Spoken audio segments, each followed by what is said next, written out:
Welcome to a realm where personal growth meets expansive spirituality and where we're not just scratching the surface. We're diving deep, widening our perspectives, and having a darn good time doing it. This is the Enlightenment Podcast, and I am your host, Jen Hamilton.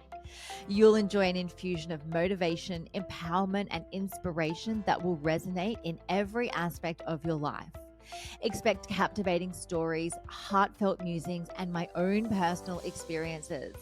But that's not all. I'm bringing awe-inspiring individuals to the table, so get ready to meet some remarkable souls whose wisdom and stories will leave you spellbound. No topic is off limits here.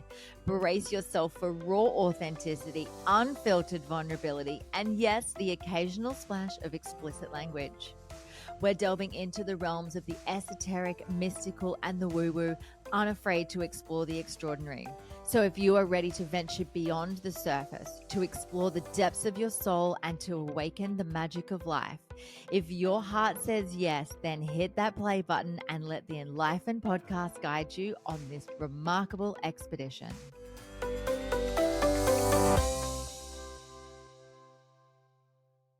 Hey, beautiful soul. Welcome to another episode of the Enlightenment Podcast. I'm your host, Jen, and we are here for a solo snippet today.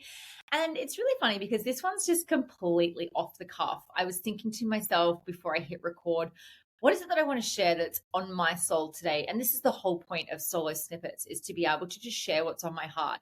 And it's funny because in the notes section of my phone, I have a document called Soul'o Snippets with like ideas of things that I want to share. And I literally have nothing written underneath it. One, probably because I haven't sat down to think about it properly, but also because I really want to just be able to speak in the moment with what is real. And what I wanted to share today is the importance of building a relationship with yourself and knowing that you can always back yourself because of the deep and utter love and respect that you hold for yourself.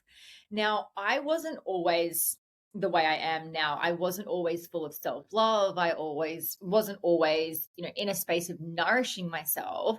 This has really taken many, many years to cultivate. And I feel as though, especially in the last, I would say 6 months, I have dived, same, but different. I have dived even deeper inwards with myself, with a deeper level of self-awareness, and come out with so much more love and respect for myself. And this is following the separation that I went through in May last year.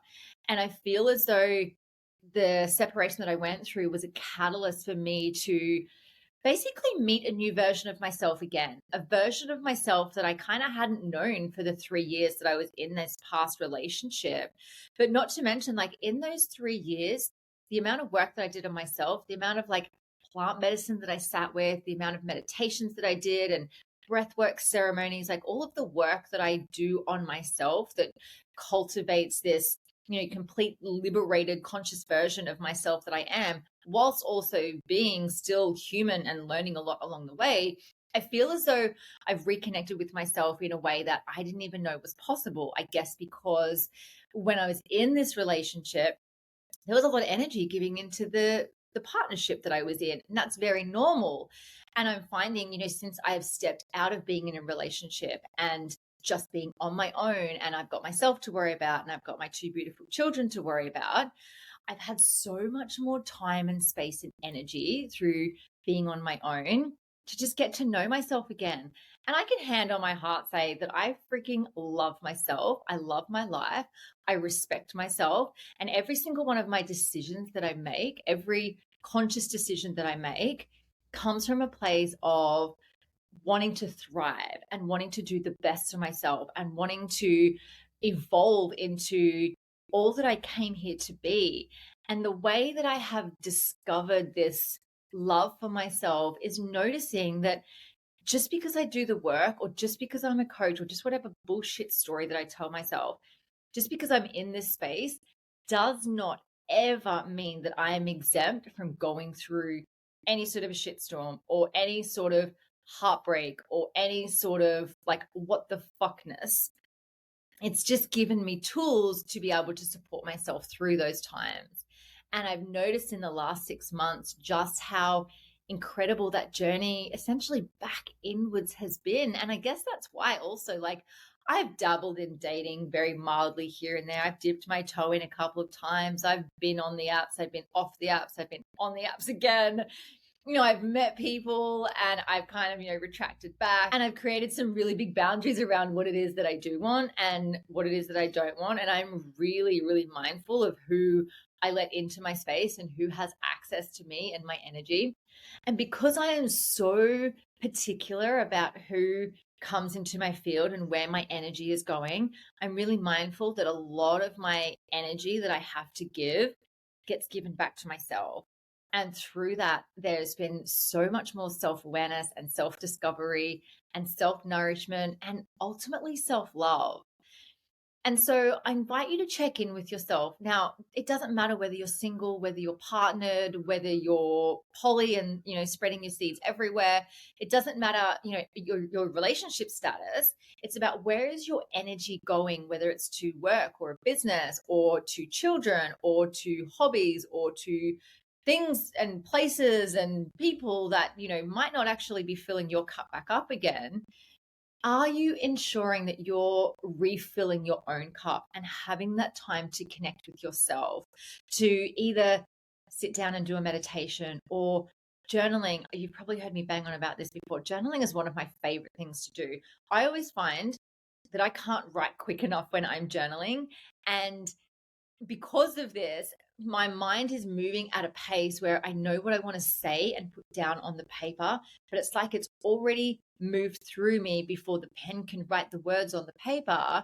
And I already have the answers that I'm looking for by the time those words come out. So I feel like it's therapy for me.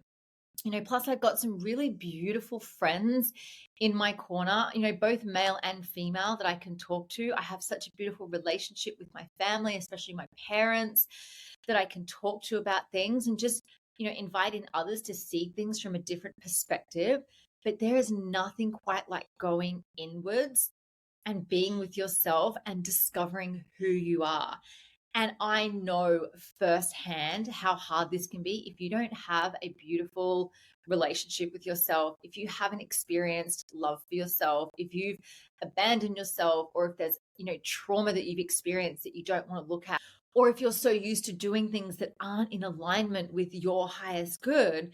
It's very normal to think, well, I don't want to just be alone with my thoughts. I don't want to sit and journal. I don't want to face off with my stuff. And I remember quite a few years ago, I had the opportunity to go and house sit for someone who was away for a little while. And they had a really, really beautiful property at a remote location. And they said, look, I'm going away for a little while. I'll leave you out a key. You're welcome to, come and use my place. Everything there is yours. Like, it was gorgeous. It had a fireplace. It was like cozy in the winter time. And I thought to myself, that sounds like the worst thing ever, because then I'm left alone with my thoughts. And there wasn't a TV. For some reason they didn't have a TV. Some people don't, I get it. But they didn't have a TV. So it wasn't like I could just kick back and watch Netflix. I was actually scared to be with my thoughts, and I made sure I had plenty of stuff to do. Like, I had my big sketch pad that I put all my work stuff in. I thought I just got to keep my mind busy. And it was almost like I was so scared to get there and just switch off from everything and just be alone with my thoughts. And I remember thinking to myself, no, I'm going to take them up on this opportunity. I'm going to go there. And I remember arriving there on the day, and I was so nervous to just be with myself, because it had been so long since I'd had time out to just be with my thoughts, to just think, or to just go inwards for any sort of, anything longer than half an hour. And so I was there for a couple of days, and I really, really loved it. I started treating myself like I would a friend, and I started just sort of checking in with myself often. And I started asking myself the questions like, why would I be uncomfortable to just be with myself? Like, I'm the one that's got to be with myself 24/7. Why not create almost like a coexistence, a relationship with my own thoughts and my own heart that actually feels so beautiful to be part of? And from there, I started building on that and building on that. And it's not just something that you just go in and you do and it's overnight and it's done. It is a relationship that you cultivate every single day. And I find now, and this is like 5 years ago, 4 or 5 years ago that I was, at this friend's property going through this. And so, the journey that I've been on over these last few years has been, cultivating that relationship with self. However, for 3 years, I was also in a relationship. So there was times where I was definitely abandoning myself to pour energy into my relationship and, to my partner at the time.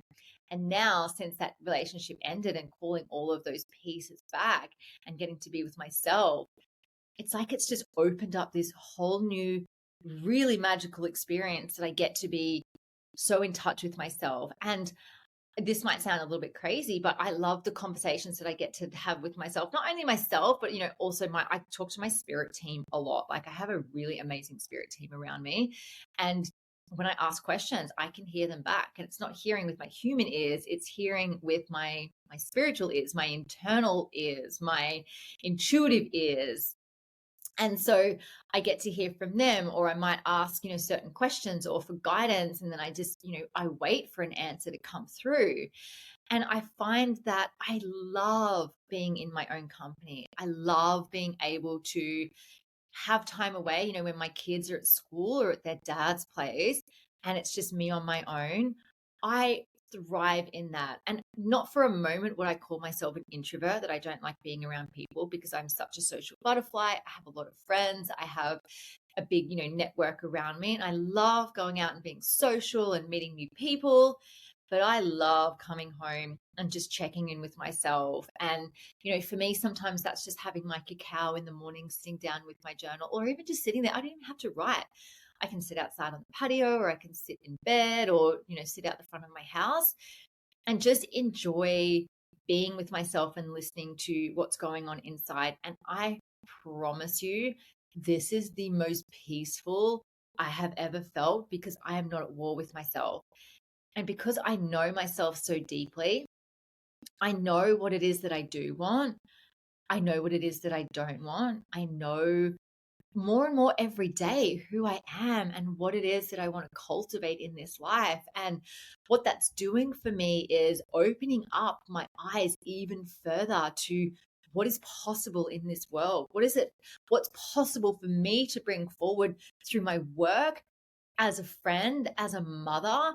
It feels like I'm so solidified in my own truth, and life is always going to throw curveballs as well. So there's always going to be circumstances that arise at some point where we feel like, hang on a second, this is throwing me off kilter a little bit. Is this who I am? Am I not being true to myself? Have I done something to upset somebody? But when you back yourself, when you love and respect yourself, when you deeply know yourself, you'll know exactly your version of right and wrong. You'll know exactly who you are and how you choose to show up in this world. And so that is my little solo snippet for today. The invitation for you moving forward is asking yourself the question, do you truly deeply love and respect and nourish yourself every single day? Do you carve time to be able to get in touch with yourself and just create that self-awareness? And if you don't, first of all, how can you invite in some time to be able to cultivate a deeper relationship with yourself? And what would life look like if you were able to do that? Anyway, my love, thank you so much for joining me on this solo snippet, and I will see you in the next one. Thank you so much for joining me for this episode. I hope you love the Enlightened podcast, and the biggest compliment you can give me is subscribing to this podcast, sharing it, and leaving a rating and review. Feel free to follow me on Instagram. My handle is @JenHamiltonOfficial, and the podcast handle is enlightened_podcast. You can also find the video version on YouTube on my channel. Just search Enlightened, and don't forget to hit subscribe. Have a beautiful day and enjoy living the enlightened journey of life.